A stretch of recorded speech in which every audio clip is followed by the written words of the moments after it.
आज़म शहबाज शरीफ के तुर्की के दौरे के हवाले से इस्तांबुल में मौजूद हैं, जहां तुर्क कारोबारी ग्रुप से उनकी मुलाकातें हुई हैं। इसहाक डार साहब भी उनके साथ मौजूद हैं, नायब वज़ीर आज़म हैं, और वज़ीर इत्तलात और नशरियात ततारस भी उनके साथ वहां मौजूद हैं। सरमायाकारी मुजम्मिल साहब, मुझे लगता है कि पाकिस्तान में आने वाली है। एजेंडा पाकिस्तान का अब फॉरेन इन्वेस्टमेंट है। यस, आप समझें, ये जो टर्की का दौरा है, वैसे तो पाकिस्तान और टर्की के दरमियान डिफेंस कॉपरेशन भी बहुत ज़्यादा है। ड्रोन टेक्नोलॉजी में हम मिलके जहाज़ भी बना रहे हैं। मार्का हक में टर्की खुल के हमारे साथ खड़ा था, जिसका आलमी सतह पर भी था। जो ममालिक हमारे साथ खड़े थे उनमें टर्की पेश था, और फिर तैयब एर्दोगान की पाकिस्तान के साथ दोस्ती, वो भी सबको पता है। लेकिन अब पाकिस्तान और तुर्की जो है, टर्की से पाकिस्तान में फॉरेन इन्वेस्टमेंट की बात की जा रही है, और ये एक इन्वेस्टमेंट कॉन्फ्रेंस वहाँ के बड़े बड़े बिजनेसमैन के साथ प्राइम मिनिस्टर की अरेंज की गई है, जहाँ पे वो बड़े बड़े बिजनेस ग्रुप्स के हेड्स को अलग में भी मिल रहे हैं, और एक कॉन्फ्रेंस भी की जा रही है, जिसका मतलब है कि पाकिस्तान के अंदर टर्की से फॉरेन इन्वेस्टमेंट लाई जाए, टर्की की बड़ी कंपनीज जो हैं वो पाकिस्तान लाई जाएं, और उनकी पाकिस्तान में सरमायाकारी कराई जाए। कोई एस्टिमेटेड फिगर इसके हवाले से सामने आई हो? सोर्सेस कुछ क्लेम कर रहे हैं? देखिए, ये प्राइवेट इन्वेस्टमेंट है, ये कोई गवर्नमेंट की इन्वेस्टमेंट तो है नहीं। आपने कंपनीज को कन्विंस करना है कि वो आकर पाकिस्तान में पैसा लगाएं, और पाकिस्तान जो है शोकेस करता है अपने प्रोजेक्ट्स के, इन प्रोजेक्ट्स पे आप पैसे लगा सकते हैं। जैसे अवैस लगारी साहब जहाँ हैं वहाँ एनर्जी के प्रोजेक्ट्स के बारे में बता रहे होंगे, को ऑयल के प्रोजेक्ट्स के, गैस के प्रोजेक्ट्स के बारे में बताया जा रहा होगा, IT के प्रोजेक्ट्स के बारे में बताया जा रहा होगा। जिस शोबे में पाकिस्तान में कोई मौजूद है इस वक्त इन्वेस्टमेंट के मौके, IT में और गवर्नमेंट के मुख्तलिफ शोबों में, गवर्नमेंट उनको शोकेस कर रही है कि आप इन शोबों में आकर हमारे साथ जिस कंपनी की जिस शोबे में एक्सपर्टीज़ है वो उसमें अपना इंटरेस्ट शो करे, तो पाकिस्तान गवर्नमेंट जो है उनकी इन्वेस्टमेंट को वेलकम करेगी। और मैं समझता हूँ कि अगले 1 साल हमारा जो फोकस है पाकिस्तान का होना, वो फॉरेन इन्वेस्टमेंट के ऊपर है। अब पाकिस्तान को एक माशी ब्रेक थ्रू चाहिए, एक फाइनेंशियल ब्रेक थ्रू चाहिए, और उसके लिए इंटरनेशनल इन्वेस्टमेंट बहुत ज़रूरी है।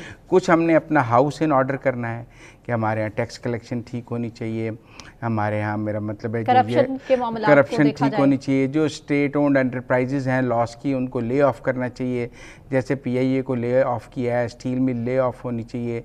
जितने लॉस के इदारे हैं वो सारे ले ऑफ होने चाहिए, ताकि हुकूमत पर से खसारे का बोझ ख़त्म हो।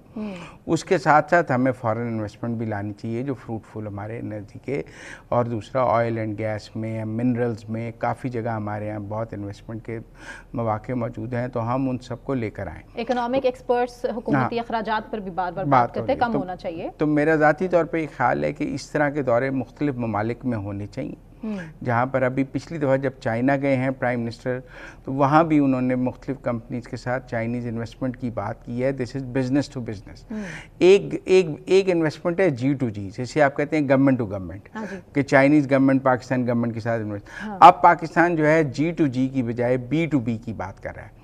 That is business to business, के पाकिस्तानी बिजनेस कंपनियाँ, टर्किश बिजनेस कंपनियाँ, चाइनीज़ बिजनेस कंपनियाँ, पाकिस्तान बिजनेस कंपनियाँ, या चाइनीज़ या टर्किश या अमेरिकन कंपनी पाकिस्तान में आकर इन्वेस्टमेंट करें। क्योंकि मुजम्मिल साहब, फॉर श्योर गवर्नमेंट के ऊपर प्रेशर तो है, क्योंकि एंगेज तो किया जा रहा है बहुत सारी कंट्रीज़ को, लेकिन उस तरह से इन्वेस्टमेंट आ नहीं रही। Sir, investment is a very slow process, ये कोई ओवरनाइट नहीं हो सकता। देखिए, इन्वेस्टमेंट लाने के लिए जिसके पास पैसा होता है ना, वो बड़ा सोच समझ के लगाता है। ऐसा ही है। हर किसी का पैसा भी ना, आपसे भी कभी मैं कहूँ ना चाय पिलाते तो आप 2 दफ़ा सोचती हैं कि मैं चाय पिलाऊं या ना पिलाऊं। तो टेक्निकल बात है, जिसके पास पैसे होते हैं ना, वो बड़ा सोच समझ के खर्चता है, चैरिटी नहीं होती। दुनिया के बड़े बिजनेस ग्रुप्स को ये कन्विंस करना कि वो पाकिस्तान आकर पैसा लगाएं, ये कोई आसान काम नहीं है। इतना मुश्किल भी नहीं है अगर कुछ चीज़ों का चेक एंड बैलेंस हमारे सामने हो तो। नहीं, हमारे यहाँ काफ़ी मसाइल हैं, लॉ एंड ऑर्डर के मसाइल हैं, टेररिज्म के मसाइल हैं, हमारे यहाँ और बड़े स्ट्रक्चरल मसाइल हैं। फिर हमारा रेड टेपिज्म है, हमारी ब्यूरोक्रेसी है, हमारे यहाँ फाइलें रुक जाती हैं, हमारे यहाँ अप्रूवल्स के इशू हैं। पाकिस्तान के अपने बहुत प्रॉब्लम्स हैं जो फॉरेन इन्वेस्टमेंट की राह में बड़ी रुकावट है। उस हवाले से SIFC ने काफ़ी काम किया है। 1 विंडो ऑपरेशन की भी बात की जाती है, कुछ गवर्नमेंट में भी 1 विंडो ऑपरेशन की बात की जाती है, लेकिन टेक्निकल बात है कि वो रेड टेपिज्म अभी भी काफ़ी हद तक हमारी अफसरशाही के नतीजे में मौजूद है। हमारा अफसर जो है है वो अभी भी काम करने के लिए तैयार नहीं है, और ब्यूरोक्रेसी हमारे यहाँ बहुत बड़ी रुकावट है। कहा जाता है कि फॉरेन इन्वेस्टमेंट में वो यहाँ फॉरेन इन्वेस्टर्स आते हैं और दफ्तरों के चक्कर लगाकर थक जाते हैं, और कईयों ने प्राइम मिनिस्टर को शिकायत भी लगाई है इस हवाले से। तो मेरा ज़ाती तौर पर कोई खास इकदाम इस हवाले से उठाए जाएंगे? प्राइम मिनिस्टर सख्ती करते हैं कि फॉरेन इन्वेस्टर्स के काम फ़ौरन होने चाहिए, उनकी फाइलें रुकनी नहीं चाहिए। लेकिन मैं समझता हूँ टर्की का ये दौरा बहुत अच्छा है। इस तरह की इन्वेस्टमेंट, पहले हम इन्वेस्टमेंट के लिए हमेशा अमेरिका की तरफ ही देखते थे, यूरोप की तरफ देखते थे।